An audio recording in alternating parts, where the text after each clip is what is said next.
पत्नी रत्नावली के इन शब्दों ने राम बोला को बना दिया तुलसीदास।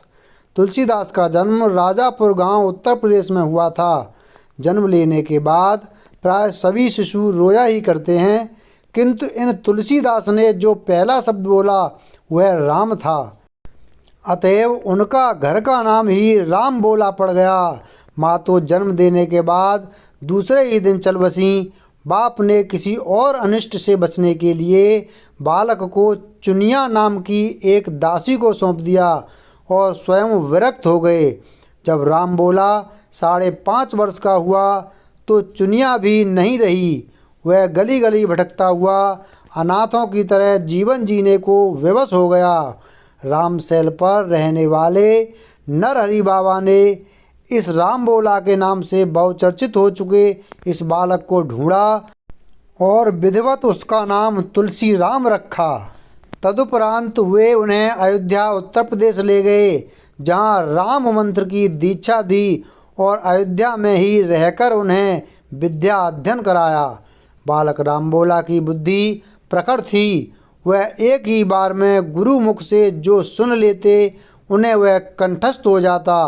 ज्येष्ठ शुक्ल त्रयोदशी गुरुवार संवत 1583 को 29 वर्ष की आयु में राजापुर से थोड़ी ही दूर यमुना के उस पार स्थित एक गांव की अति सुंदरी भारद्वाज गोत्र की कन्या रत्नावली के साथ उनका विवाह हुआ। तुलसीदास जी व रत्नावली दोनों का बहुत सुंदर जोड़ा था।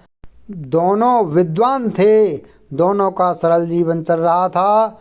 परंतु विवाह के कुछ समय बाद रत्नावली अपने भाई के साथ मायके चली गई।